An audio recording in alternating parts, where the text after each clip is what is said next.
Brought to you by Penguin.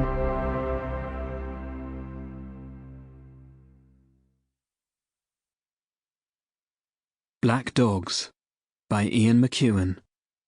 Read by Jack Davenport. Preface.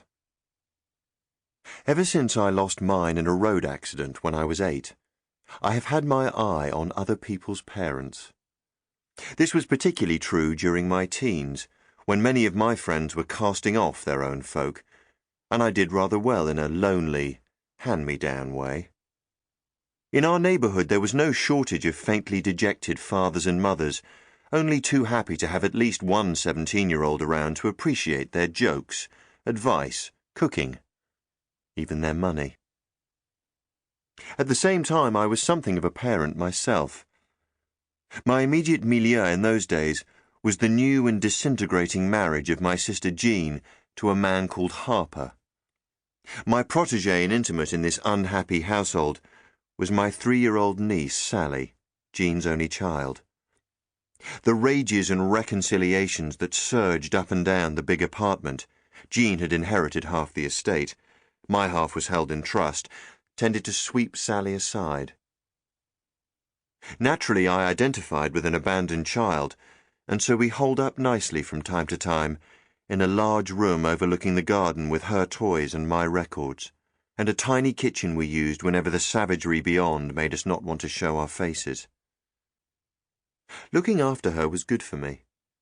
It kept me civilized and away from my own problems. Another 2 decades were to pass before I felt as rooted as I did then.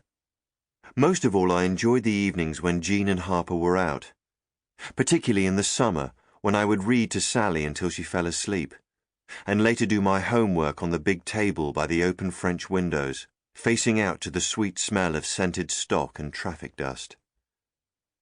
I was studying for A-levels at the Beamish on Elgin Crescent, a crammer which liked to call itself an academy. When I looked up from my work and saw Sally behind me in the darkening room, on her back, sheets and teddies pushed down below her knees, arms and legs flung wide, in what I took to be an attitude of completely misguided trust in the benevolence of her world, I was elated by a wild and painful protectiveness, a stab in the heart, and I am sure it was for this I have had 4 children of my own. I never had any doubts about it. At some level you remain an orphan for life. Looking after children is one way of looking after yourself. Unpredictably, Jean would burst in on us, powered by guilt or by a surplus of love from making peace with Harper, and she would bear Sally away to their end of the apartment with coos and hugs and worthless promises. That was when the blackness, the hollow feeling of unbelonging was likely to come down. Rather than skulk about or watch TV like other kids, I would slope off into the night, down Ladbroke Grove, to the household currently warmest to me. The images that come to mind after more than 25 years are of pale stuccoed mansions, some peeling, others immaculate, Power Square perhaps, and a rich yellow light from the open front door, revealing in the darkness a white-faced adolescent, already 6 feet tall, shuffling inside his Chelsea boots. "Oh, good evening, Mrs. Langley. Sorry to trouble you. Is Toby in?" More likely than not, Toby is with one of his girls, or in the pub with friends, and I am backing off down the porch steps with my apologies until Mrs. Langley calls me back with, "Jeremy, would you like to come in anyway? Oh, come on, have a drink with boring old us. I know Tom will be pleased to see you."